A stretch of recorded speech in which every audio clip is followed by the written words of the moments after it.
Tenemos muchas cosas que ver estos días en este retiro, pero es importante que también hagamos un poco de check-in en esta sesión, que nos situemos bien en lo que la Biblia enseña y en lo que queremos aprender este fin de semana, porque vamos a estar escuchando mucho sobre la Iglesia, ¿verdad?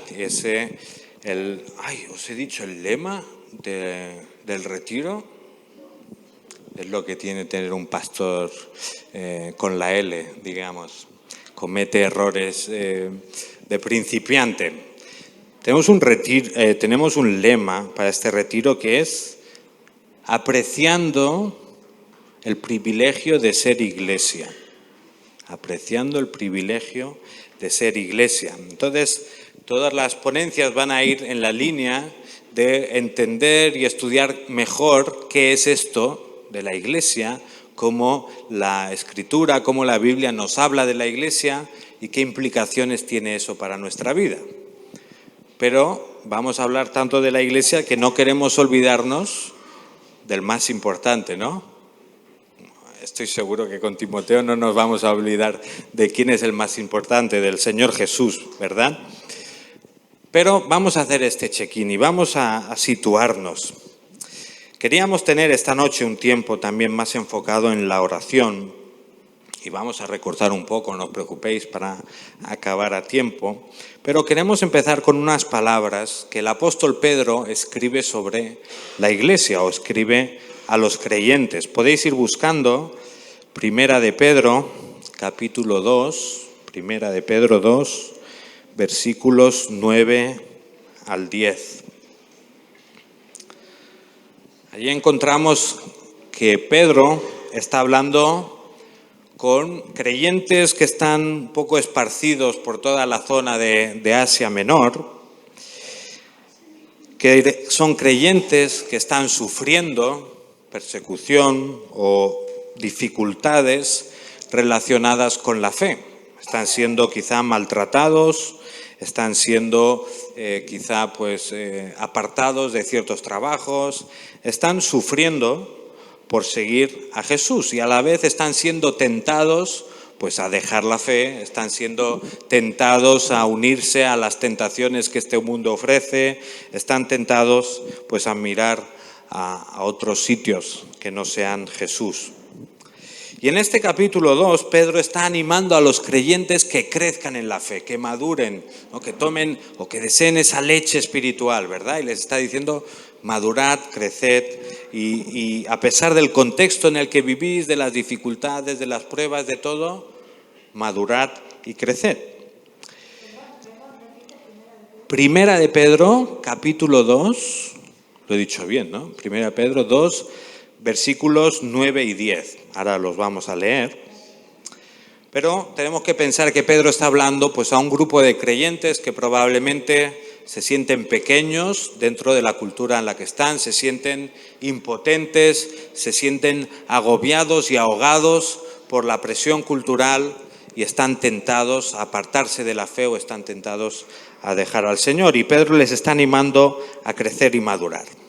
Y en el versículo 9 les dice lo siguiente: pero vosotros sois linaje escogido, real sacerdocio, nación santa, pueblo adquirido para posesión de Dios, a fin de que anunciéis las virtudes de aquel que os llamó de las tinieblas a su luz admirable. Pues vosotros en otro tiempo no erais pueblo, pero ahora sois el pueblo de Dios.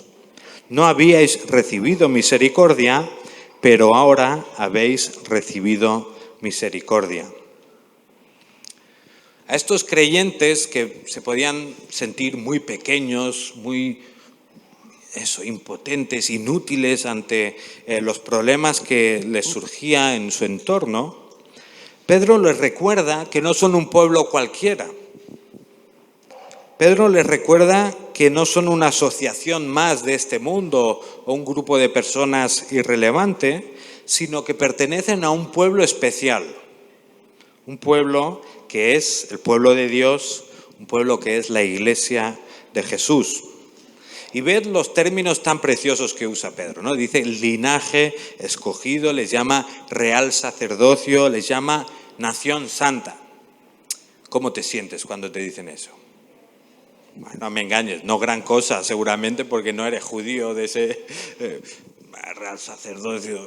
A mí me dicen eso y tampoco es que me lleve muchos halagos, pero a un creyente de esa época, a un creyente de trasfondo judío como eran la mayoría, estos términos de real sacerdocio, cuando los sacerdotes, ¿quién era? Una tribu o una familia de una tribu muy escogida. Son nación santa, una nación apartada del mundo, una nación diferente. También son de linaje escogido, y real sacerdocio. O sea, estas palabras les tenían que recordar que eran un pueblo especial, que por mucho que se vieran ahí como poca cosa, no eran poca cosa, eran parte y son parte de la Iglesia de Dios. Entonces, Pedro está usando este lenguaje tan elevado para que se den cuenta de esto, de que los que son hijos de Dios, los que siguen a Jesús, tienen el tremendo privilegio de pertenecer a su pueblo, que es la Iglesia. Y yo no sé si tú te sientes, digamos, gran cosa o no, ¿verdad? Aquí tenemos diferentes niveles quizá de autoestima, de orgullo, de varias cosas, pero no sé si tú te sientes gran cosa allí donde estás, o más bien piensas, soy el último mono en el trabajo, el último mono en casa, el último mono en la iglesia incluso. Algunos se podría sentir de esta manera. No sé si cuando miras a tu alrededor sientes que el mundo te abruma, que te empequeñece o que eres completamente incapaz de hacer frente a los retos que se te presentan en tu entorno. Lo cierto es que si eres hijo de Dios, si Jesús es tu Señor, entonces perteneces a este pueblo especial del que Pedro está hablando, perteneces a esta nación santa, real sacerdocio, linaje escogido. Entonces no dejes que tus circunstancias, tus dificultades, tus pruebas te hagan olvidar al pueblo tan especial al que perteneces. Si eres creyente y si sigues a Jesús, eres parte de esta entidad que pertenece a Dios de una forma especial y única, que es su Iglesia. Y aunque la Iglesia es algo muy especial y único, y aunque podríamos decir que la Iglesia es la entidad humana, entre comillas, más importante de toda la historia. Tenemos que ir con cuidado de no creer que la Iglesia es especial de forma intrínseca, por sí misma. La Iglesia no es especial por sí misma. Si nosotros somos un pueblo especial, no es porque seamos mejores que nadie, no es porque nos merezcamos más que otros. Este texto nos recuerda el por qué la Iglesia es especial. Dice Pedro que somos pueblo adquirido, en la Reina Valera, ¿cómo suena? Pueblo adquirido por Dios. En la Biblia de las Américas, pueblo adquirido para posesión de Dios. En primer lugar, vemos que la Iglesia es un pueblo especial porque ha sido adquirida por Dios. Algo ha sucedido para que esto ocurra.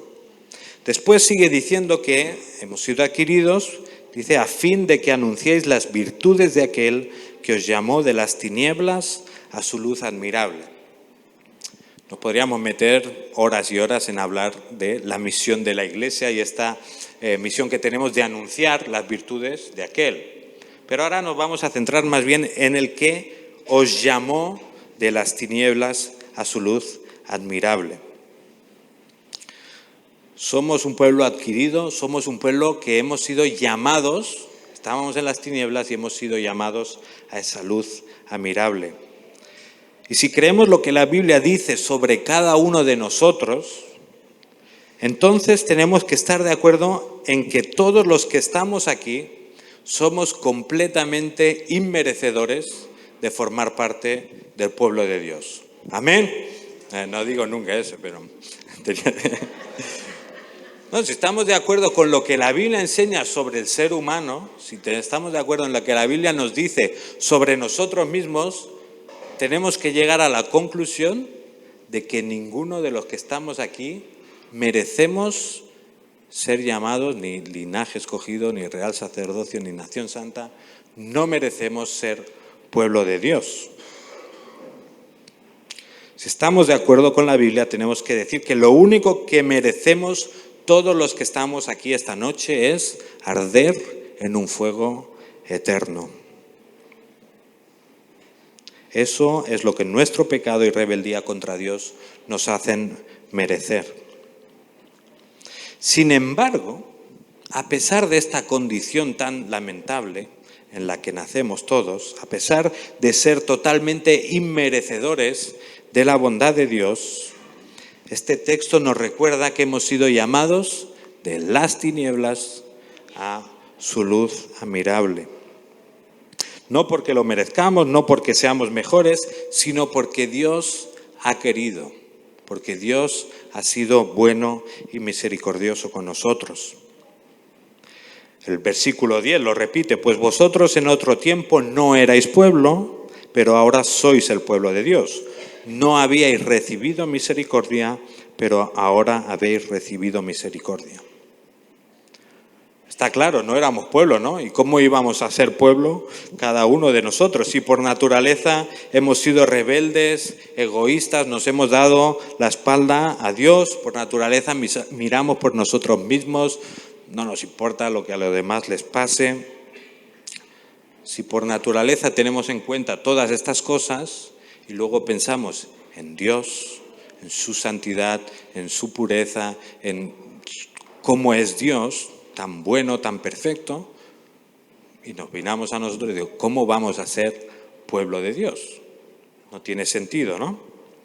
Este texto nos recuerda que somos pueblo de Dios no porque lo merezcamos, sino porque Él ha tenido misericordia de nosotros.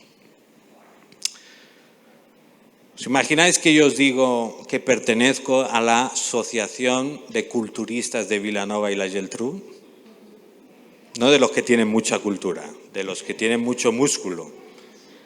No pegaría, ¿no? Diríais, me está engañando o disimula muy bien o algo, ¿no? No pegaría. Pues de la misma manera no pega que nosotros, por naturaleza, podamos decir somos pueblo de Dios, porque vemos algo que no concuerda con esa santidad y esa bondad de Dios. Sin embargo, hemos recibido misericordia. ¿Qué es la misericordia? ¿Cuándo pedimos misericordia? ¿Habéis pedido misericordia alguna vez? Sí, ¿verdad? ¿Por qué? ¿Por qué habéis pedido misericordia? Porque habéis hecho algo mal, seguramente, ¿no? No, a favor vuestro, ya no penséis en lo demás, pensáis en vosotros mismos. ¿Cuándo habéis pedido misericordia? Cuando hemos hecho algo malo, ¿verdad? Cuando nos hemos equivocado, cuando hemos fallado. Entonces, la misericordia se pide para no recibir lo que merecemos, para no recibir ese castigo que merecemos. Cuando alguien hace algo malo, algo indigno, cuando alguien es lamentable en lo suyo, imaginaos un equipo de fútbol penoso, no voy a decir en Madrid, porque no es tan penoso, el Barça también da pena, no os preocupéis. Pero imaginaos un equipo muy malo al que le están pegando una paliza, 20-0. ¿Qué dice el entrenador? Oye, parad ya, por favor, tened misericordia, ¿no? Porque somos muy malos, o sea, no damos para más. Bueno, cuando pedimos misericordia, estamos pidiendo que no caigan sobre nosotros los efectos que nos merecemos por nuestra condición. Pero hemos recibido misericordia y por eso somos pueblo de Dios. No porque lo merezcamos, no porque seamos mejores, sino porque hemos recibido la misericordia de Dios. Entonces pertenecemos a este pueblo especial no por méritos, sino porque Dios nos ha bañado de misericordia. En esta misma carta, claro, esto ya los que están leyendo esta carta en este punto ya lo han escuchado esto. Si nos vamos al capítulo 1, primera de Pedro 1, versículo 18, ya tienen en mente cómo hemos recibido esta misericordia. Dice así: como bien sabéis, vosotros fuisteis rescatados de la vida absurda que heredasteis de vuestros antepasados. El precio de vuestro rescate no se pagó con cosas perecederas como el oro o la plata, sino con la preciosa sangre de Cristo, como de un cordero sin mancha y sin defecto. Cristo, a quien Dios escogió antes de la creación del mundo, se ha manifestado en estos últimos tiempos en vuestro beneficio. Dios ha tenido misericordia de los que estamos aquí a través de la muerte de su Hijo Jesús, a través de la sangre de su Hijo Jesús. Esto es lo que nos ha comprado a nosotros como pueblo, y gracias a esto es que somos este pueblo especial, nación santa, etcétera, etcétera. Jesús fue quien pagó nuestra maldad, es quien ha tomado nuestra culpa y ha sufrido Él lo que nosotros merecíamos sufrir, y nos ha liberado de la culpa para que nosotros podamos formar parte de este pueblo especial que pertenece a Dios. Estos días, entonces, vamos a estar pensando sobre lo que significa ser iglesia, pero no queremos empezar sin recordar lo que ha hecho posible que nosotros seamos parte de su pueblo. Queremos pensar en aquel que lo ha dado todo por nosotros, que se sacrificó en nuestro lugar por amor a nosotros. Y quizá eres creyente ya de hace muchos años y todo esto que te estoy diciendo te suena un poco a la misma historia que escuchamos una y otra vez.